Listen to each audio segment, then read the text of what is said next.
Good morning, dear students. I am Hari Vilas Verma. Today I want to revise chapter number 1 of class 10th Geography. Chapter number 1 name is Resources and Development. Resources and development chapters को आज से हम revise करेंगे। आपको पता है पहले से मैंने आपको स्टडी मटेरियल दे दिया है, क्या क्या हमें आपको पढ़ाना है या आपको क्या पढ़ना है। Okay, first of all what is resource.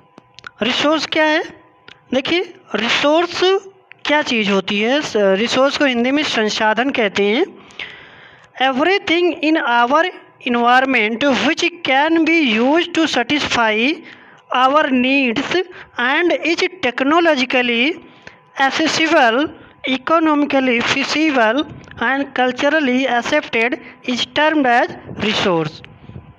देखिए, रिसोर्स वह वस्तु होती है, वह थिंग्स होती है जो हमारी आवश्यकताओं की पूर्ति करती है, ठीक है। और लेकिन वह रिसोर्स क्या होना चाहिए? टेक्नोलॉजिकली एक्सेसिबल होना चाहिए। टेक्नोलॉजिकली एक्सेसिबल का मतलब है कि हमारे पास वो टेक्नोलॉजी हो ताकि हम उस रिसोर्स को अपने यूज के लायक बना पाएँ, ठीक है। और इकोनॉमिकली फिशिबल का मतलब होता है कि वह हमारे कॉस्ट के अंदर हो, यानी हम उसे परचेज करने में जो क्या है समर्थ हो। एंड कल्चरली एक्सेप्टेड, और हमारे कल्चर में वह क्या हो, मान्य हो, हमारे कल्चर उसे अडॉप्ट करती हो, तो उस वस्तु को हम क्या कहेंगे? रिसोर्स कहेंगे। Okay, human beings themselves are essential components of resources. They transform material available in the environment into resource and use them. देखिए, जो ह्यूमन बीइंग अपने आप में खुद एक रिसोर्स है। क्यों एक रिसोर्स है? क्योंकि यह जो है नेचर में जो मटेरियल पाया जाता है उस मटेरियल को जो है क्या करता है, रिसोर्सेज में कन्वर्ट करता है और उसे यूज करता है, ठीक है। इस वजह से ह्यूमन बीइंग खुद एक रिसोर्स के रूप में जाना जाता है। अब हम देखते हैं क्लासिफिकेशन ऑफ रिसोर्सेज। रिसोर्स के क्लासिफिकेशन पढ़ेंगे। Resource can be classified in the following veg. Resource को निम्नलिखित तरीकों से जो है क्या कहते हैं, निम्नलिखित तरीके से क्लासिफाई किया गया है। सब first of all on the basis of origin के बेस पर रिसोर्स टू टाइप्स के होते हैं, biotic resource and abiotic resource, ठीक है। रिसोर्सेज की किस तरह की उत्पत्ति हुई है, कहाँ से उनकी वर्जिन हुई है, इस आधार पे दो तरीके के होते हैं, biotic resources and abiotic resources. Okay, biotic resources, abiotic resources. देखिए, ये दोनों क्या होते हैं? Those resources which have life called biotic resources. ऐसे रिसोर्स जिनमें लाइफ होती है उन्हें हम बायोटिक रिसोर्स कहते हैं। And obtained from the biosphere, और वहाँ कहाँ से मिलती है? बायोस्फीयर से मिलती है, ठीक है, तो उसे हम बायोटिक रिसोर्स कहते हैं। फॉर एग्जाम्पल में देख लेते हैं, human beings, flora, fauna, live stock, fisheries etcetera, ठीक है, ये सभी क्या है? बायोटिक रिसोर्स हैं। Okay, now abiotic resource. अब हम एबायोटिक रिसोर्स देखते हैं। एबायोटिक रिसोर्स क्या होते हैं? Those resources which do not have life. ऐसे रिसोर्स जिनमें जीवन नहीं होता है, यानी जिसमें लाइफ नहीं होती है, उसे हम एबायोटिक रिसोर्सेज कहते हैं। For example rocks, minerals. देखिए, जो चट्टानें होती है, जो रॉक्स होती है, उनमें कोई लाइफ नहीं होती है, और मिनरल्स भी क्या होता है, उनमें कोई लाइफ नहीं होती। तो ये जो है क्या है? ये बायोटिक रिसोर्सेज हैं। ओके, नेक्स्ट हम देखते हैं। ये तो आपका रहा वर्जिन के बेस पर एबायोटिक और बायोटिक। नेक्स्ट जो क्राइटेरिया है वो है ऑन द बेसिस ऑफ एक्सहॉस्टिबिलिटी के बेस पे रिसोर्सेज को कितने टाइप में डिवाइड किया गया है? या कितनी कैटेगरी में बनाया गया है। सबसे पहले हम यहाँ पे एक्सहॉस्टिबल की मीनिंग जान लेते हैं। ठीक है, एक्सहॉस्टिबिलिटी का मतलब क्या होता है। एक्सहॉस्टिबिलिटी का मतलब ये होता है कि यदि हम उसे यूज करें या किसी भी चीज़ को यूज करते हैं तो वह फिनिश हो जाए, यानी उसकी मात्रा क्या हो, घटती रहे, अल्टीमेटली कम ख़त्म हो जाए, तो उसे हम एक्सहॉस्टिबल मटेरियल है, एक्सहॉस्टिबल सब्सटेंस कहेंगे।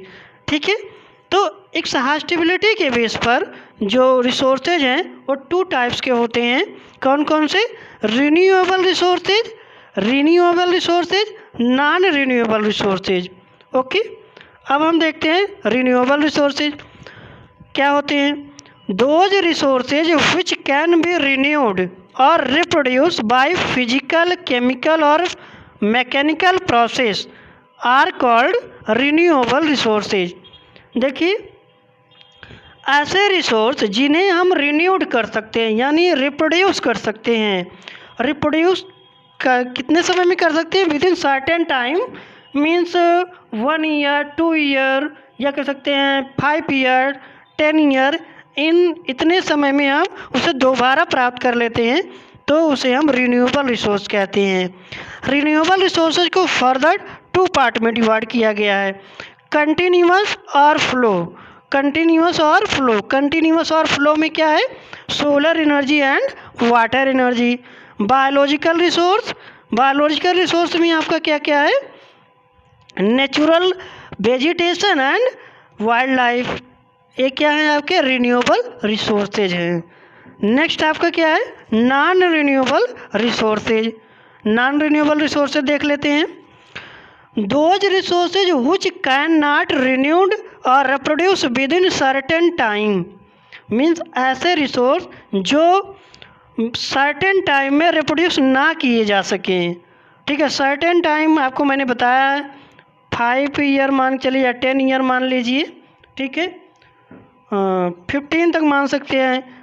लेकिन ये जो रिसोर्सेज होते हैं, नॉन रिन्यूएबल रिसोर्स होते हैं, इनको रिप्रोड्यूस करने में या रिगेन करने में क्या सकते हैं, रिन्यूड करने में thousands of year, millions of years लग जाते हैं। ठीक है, इस वजह से इनको क्या कहते हैं? नॉन रिन्यूएबल रिसोर्स कहा जाता है।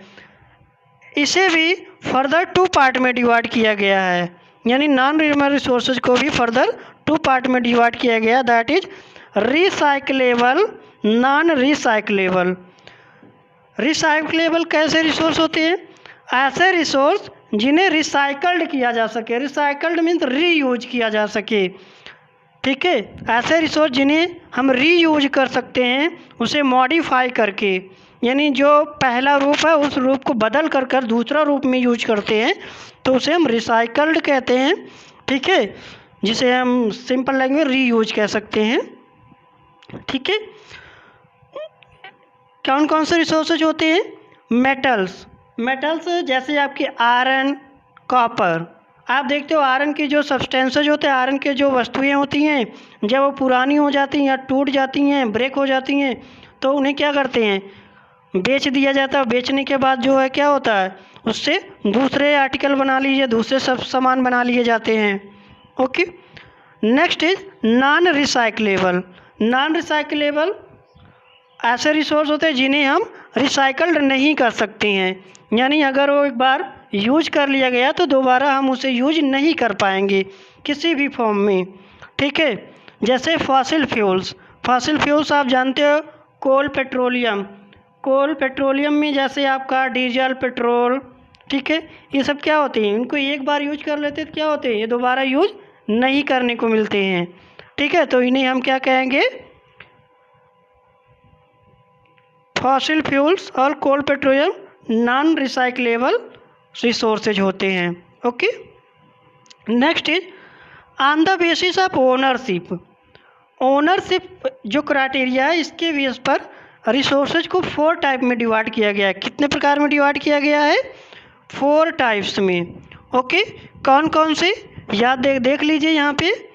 इंडिविजुअल रिसोर्सेज, कौन कौन से रिसोर्सेज? Individual resources. ठीक है, इंडिविजुअल रिसोर्स क्या होते हैं, यहाँ पे हम अंडरस्टैंड कर लेते हैं, फिर उसके बाद आगे बढ़ते हैं। Okay, these resources are owned privately by individuals. देखिए ये जो रिसोर्सेज होते हैं इनको हम सिंपल लैंग्वेज में कह सकते हैं प्राइवेट थिंग्स होती हैं, यानी जो निजी हाथों में जिनका मालिकाना हक होता है। जैसे हम कह सकते हैं हाउस प्लाट्स, जैसे जिसका घर होता है तो जिसका घर है वो उस घर में वही रहता है। ऐसा तो है नहीं कि कोई भी आके उस घर में रहने लगेगा, क्योंकि वो इंडिविजुअल रिसोर्स है। ठीक है, प्लाट जो प्लाट खरीदा वहाँ पे वही अपना घर बनाएगा, ये तो है नहीं कि दूसरा कोई घर बनाने लगेगा। ठीक है, तो कहने का मतलब है ऐसे जो रिसोर्सेज होते हैं जिनका मालिकाना हक इंडिविजुअल के हाथ में होता है, यानी निजी हाथों में होता है, उसे हम इंडिविजुअल रिसोर्स कहते हैं। ठीक है, अब इसके एग्जांपल देख लीजिए। एग्जांपल्स में आपका है pasture lands, ponds, water in wells, houses, plots कह सकते हैं, हाउसेज। ठीक है, नेक्स्ट आपका है community owned resources. Community owned resource कैसे रिसोर्स होते हैं? दोज रिसोर्सेज, यानी ऐसे resource, these resources are accessible to all the members of the community. Means ऐसे जो रिसोर्स होते हैं वो उस पर वहाँ के रहने वाली कम्युनिटी के सभी मेंबर का उस पर हक होता है। ठीक है, जैसे ग्रेजिंग ग्राउंड, जो चारागाह का मैदान है, तो चारागाह के मैदान में क्या होगा, वहाँ पे जितने रहने वाले लोगों के कैटल होंगे, जितने रहने वाले लोगों के पशु होंगे, उस सभी के पशु वहाँ ग्रेजिंग करने जाएंगे। ठीक है, पब्लिक पार्क में वहाँ के रहने वाले लोग सभी आसपास के लोग रहने वाले सब पार्क में जाएंगे टहलने। ठीक है, पिकनिक स्पॉट्स, ये सभी क्या हैं, प्लेग्राउंड, ये सभी पब्लिक क्या कह सकते हैं, कम्युनिटी ओन्ड रिसोर्स होते हैं। ठीक है, यानी हम सिंपल लैंग्वेज में कह सकते हैं कि ऐसे रिसोर्स जहाँ पे वहाँ जिस रिसोर्स पर वहाँ पे रहने वाले सभी कम्युनिटी मेंबर्स का हक हो, उसे हम कम्युनिटी रिसोर्स कहते हैं। Okay, next is national resources. National resources क्या होते हैं? राष्ट्रीय संसाधन। राष्ट्रीय संसाधन में आपका क्या है, these resources are owned by a nation और अ कंट्री। ठीक है, यह जो रिसोर्सेज होते हैं, मतलब नेशनल रिसोर्सेज जो होते हैं, इनका जो मालिकाना हक होता है, यानी इसके जो मालिक होते हैं, देख रेख करने वाले तो सरकार करती है। ठीक है, अगर हमें क्या कहते हैं, यानी इसके रखरखाव के लिए सरकार रूल और रेगुलेशन बनाती है और रखरखाव करती है। ठीक है, all the minerals, water resources, forest, wild life, land with in the political boundaries and oceanic areas up to 12 nautical miles from the coast termed as territorial water and resources therein belong to the nation। देखिए, जो minerals होते हैं, यानी जो minerals पाए जाते हैं वो सरकार के हाथों में होते हैं। जैसे मान लीजिए किसी स्थान पे खनिज पाया गया, तो खनिज पाया गया, मान लीजिए किसी स्थान पे आयरन मिल रहा है, तो आयरन की खुदाई अब कोई क्या करेगा, कोई निजी व्यक्ति नहीं कर सकता है, वो सरकार से परमिशन लेनी पड़ेगी। ठीक है, वाटर रिसोर्सेज में जैसे आपका रिवर का पानी है, ठीक है, समुद्र का पानी है, तो झील का पानी है, ये सब क्या होते हैं, नेशन के हाथ में होते हैं, ये कंट्री के हाथ में होता है।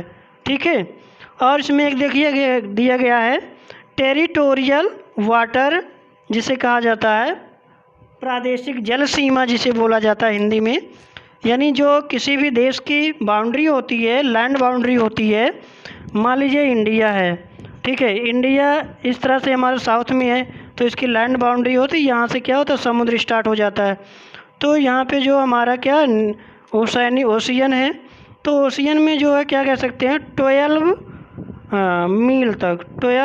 मील तक जो है वो क्या होते हैं, वाटर, टेरिटोरियल वाटर होता है, प्रादेशिक जल सीमा होती है। ठीक है, यहाँ तक की जो सीमा होती है वो नेशनल रिसोर्सेज के नाम से जाना जाता है। ओके, देखिए इसके एग्जांपल्स हैं roads, canals, railways. Okay, next आपका क्या है जो ओनरशिप के बेस पे है, इंटरनेशनल रिसोर्सेज। देखिए इंटरनेशनल रिसोर्सेज ऐसे रिसोर्स होते हैं जो इंटरनेशनल इंस्टीट्यूट्स के ओनरशिप में होते हैं, यानी मालिकाना हक उनमें इंटरनेशनल इंस्टीट्यूट्स का होता है। ओके, किसी कंट्री के हाथ में नहीं होता है, वहाँ इंटरनेशनल इंस्टीट्यूट होता है, यानी इंटरनेशनल लेवल के जो इंस्टीट्यूशंस होते हैं वो गवर्न करती हैं। ओके, इसका जो एग्जांपल है, एग्जांपल आपका है exclusive economic zone.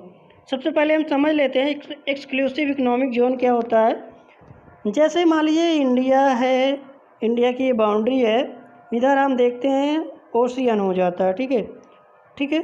Ocean India की जो बाउंड्री है, बाउंड्री से 200 मील, ठीक है, 200 मील तक जो है वो कोई भी कंट्री, ठीक है, कोई भी कंट्री अपना अधिकार वहाँ तक रख सकती है। लेकिन अगर इसके बाहर यानी इस साइड में, ठीक है, इस साइड में कोई भी कार्य संपन्न करना हो, या कह सकते हैं कोई भी सैन्य अभ्यास करना हो, या कोई यहाँ के मिनरल्स का यूज करना हो, तो इंटरनेशनल इंस्टीट्यूट्स क्या करते हैं, परमिशन लेनी पड़ती है, तभी ये जो है यहाँ के रिसोर्सेज को यहाँ पे कोई कार्य संपन्न कर पाएंगे। ठीक है, तो यहाँ के जो रिसोर्सेज होते हैं उसको हम इंटरनेशनल रिसोर्सेज कहते हैं। ओके, नेक्स्ट आपका जो है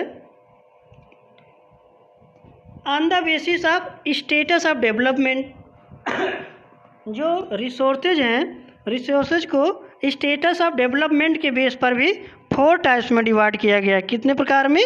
4 टाइप्स में। फर्स्ट है potential resources.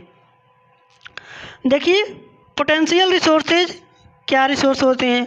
Potential resources are the resources which are found in a region but have not been utilized. ठीक है, ऐसे रिसोर्स जो किसी रीजन में पाए जाते हैं बट उनका जो डेवलपमेंट है वो प्रॉपरली नहीं हो पाया है। थोड़ा बहुत डेवलपमेंट हुआ है बट पूरा कंप्लीट डेवलपमेंट नहीं हो पाया, यानी अभी उसमें डेवलपमेंट की आवश्यकता है। तो इस तरह के रिसोर्सेज को हम क्या कहते हैं? पोटेंशियल रिसोर्सेज कहते हैं। फॉर एग्जांपल आपको बहुत बढ़िया एग्जांपल दिया गया है, देखिए कौन सा? राजस्थान और गुजरात का लिया गया है। देखिए राजस्थान में सनशाइन बहुत अच्छी होती है, यानी यहाँ पे धूप बहुत अच्छी होती है। तो हम अगर हमारे पास अच्छी टेक्नोलॉजी हो तो हम सन एनर्जी को सोलर एनर्जी में कन्वर्ट करके सोलर एनर्जी को एज ए रिसोर्स यूज कर लें। लेकिन थोड़ा बहुत डेवलपमेंट हो पाया है, पूरा कंप्लीट डेवलपमेंट नहीं हो पाया है। सेकंड थिंग आपका है गुजरात हम जानते हैं क्या? कोस्टल कंट्री है, यानी ये तट रेखा पे बसा है। ठीक है, अरेबियन सी के कोस्ट पे है। इसमें इस स्टेट्स में विंड एनर्जी, सोलर और विंड दोनों की असीम संभावना है, लेकिन वहाँ पर भी इतना अभी डेवलपमेंट नहीं हो पाया है। तो कहने का मतलब मेरा ये है कि पोटेंशियल रिसोर्सेज ऐसे रिसोर्सेज होते हैं जिनमें अभी डेवलपमेंट की आवश्यकता है, यानी ये प्रॉपरली डेवलप नहीं हो पाए हैं। ओके, नेक्स्ट आपका डेवलप्ड रिसोर्स। देखिए ऐसे रिसोर्स होते हैं जिनकी क्वालिटी और क्वांटिटी दोनों क्या है? डिटरमाइंड हो चुकी है। ठीक है, resources which are surveyed and their quality and quantity have been determined for utilization, यानी ऐसे रिसोर्स जिनका डेवलपमेंट हो चुका है, ऐसे रिसोर्स को हम डेवलप्ड रिसोर्स कहते हैं। जैसे कोल जानते हो क्या क्वालिटी है, कितनी क्वांटिटी है, ठीक है, कहाँ कहाँ पाए जाते हैं, लगभग इनका पता लगाया जा चुका है। ठीक है, पेट्रोलियम भी आपका है, पेट्रोलियम की क्वालिटी क्या है, क्वांटिटी क्या है, ये भी लगभग पता लगाई जा चुकी है। तो कहने का मतलब जो ये आपके कोल है, ठीक है, पेट्रोलियम है, ठीक, ओके, इसको हम डेवलप्ड रिसोर्स कह सकते हैं। ओके। क्योंकि इनके जो क्वालिटी है क्वालिटी दोनों पता लग चुकी है। ओके, नेक्स्ट आपका है स्टॉक रिसोर्सेज। स्टॉक रिसोर्सेज क्या होती हैं? बहुत ही अच्छी बात है, ये बहुत पूछा जाता है स्टॉक क्या है, स्टॉक रिसोर्सेज क्या होती हैं? Materials in our environment which have the potential to satisfy human needs but human beings do not have the appropriate technology to access these are called stock resources। ठीक है, ऐसे resource, ठीक है, ऐसी वस्तुएं इन्वायरमेंट में पाई जा रही हैं यानी पाई जाती हैं जो मनुष्य की आवश्यकताओं को, ह्यूमन की आवश्यकताओं को पूरा करने की क्षमता रखती हैं, लेकिन अप्रोप्रिएट टेक्नोलॉजी यानी सुटेबल टेक्नोलॉजी ना होने की वजह से इनका यूज नहीं किया जा पा रहा है। ठीक है, तो ऐसे रिसोर्सेज को हम स्टॉक रिसोर्सेज कहते हैं। इसका जो बेस्ट एग्जांपल है आपका वो है हाइड्रोजन। ठीक है, आप जानते हो हाइड्रोजन ऊर्जा का एक बेस्ट सोर्स माना जाता है। ठीक है, हाइड्रोजन क्या है? ऊर्जा का एक बेस्ट यानी एनर्जी का एक बेस्ट सोर्स है। लेकिन आप जानते हो हाइड्रोजन को कैसे हम ऑब्टेन करेंगे? ठीक है, अगर हमारे पास ऐसी टेक्नोलॉजी होती है जो हमारे यहाँ वाटर, आप जानते हो अर्थ पे वाटर कितना है? लगभग 3/4 पार्ट वाटर है अर्थ का। तो अर्थ से जो वाटर है अर्थ पे, आप जानते हो वाटर हाइड्रोजन और ऑक्सीजन से मिलकर बना होता है जिसका फार्मूला होता है H2O। ठीक है, अगर हम इसे ब्रेक कर ले तो 2 हाइड्रोजन और 1 ऑक्सीजन से मिलकर बना होता है। ठीक है, अगर कोई हमारे पास ऐसी टेक्नोलॉजी हो जिससे हम हाइड्रोजन और ऑक्सीजन को अलग कर लें, हाइड्रोजन और ऑक्सीजन को क्या कर लें? अलग कर लें, तब इस तरह के क्या होगा? हमारे पास हाइड्रोजन अवेलेबल हो जाएगा, तो हाइड्रोजन का एज एनर्जी हम यूज कर पाएंगे। ठीक है, ओके, तो इस तरह के रिसोर्सेज को हम क्या कहेंगे? स्टॉक्स कहते हैं। Now reserves. Reserves are the subset of stock, यानी कह सकते हैं एक उपरूप कह सकते हैं या एक भाग कह सकते हैं स्टॉक का है, which can be put into use with the help of existing technical know-how but their use not started। देखिए, रिजर्व रिसोर्सेज जो होते हैं, रिजर्व रिसोर्सेज ये कह सकते हैं स्टॉक का एक भाग होता है। ठीक है, लेकिन अंतर क्या होता है कि रिजर्व रिसोर्सेज के यूज कैसे करें, यूज कैसे किया जाए, इसकी टेक्नोलॉजी हमारे पास है। ठीक है, इसकी टेक्नोलॉजी की जानकारी हमें है, लेकिन इसे हम फ्यूचर रिक्वायरमेंट में यानी अगर हमें भविष्य में आवश्यकताएं होंगी तब हम इसका यूज करेंगे, इसलिए इसे स्टोर रखा गया है। ठीक है, इसे हिंदी में क्या कहते हैं? अगर हिंदी में क्या कहेंगे? आरक्षित। आरक्षित यानी सुरक्षित किया गया है, रिजर्व किया गया है। ठीक है, ओके, फ्यूचर यूज के लिए रखा गया है, तो इस तरह के रिसोर्सेज को रिजर्व रिसोर्सेज कहते हैं। For example water in dams. Dams में जो वाटर है उनका यूज फ्यूचर में करेंगे। एंड फॉरेस्ट्स, ठीक है, ये सभी रिजर्व रिसोर्सेज हैं। तो आज आपको जो बताया गया ये आपका है resource and types of resources. आपको PDF पहले से प्रोवाइड कर दिया गया है, आप नोट्स भी बना चुके हैं। इस वीडियो को देखिएगा और समझने का प्रयास करिएगा। नहीं समझ में आएगा तो आप मेरे व्हाट्सएप पे आप जो नहीं आएगा आप लिख कर बता दीजिएगा कि सर ये नहीं आ रहा, मैं आपको आंसर देने की कोशिश करूँगा। Okay, thank you, take care, have a nice day.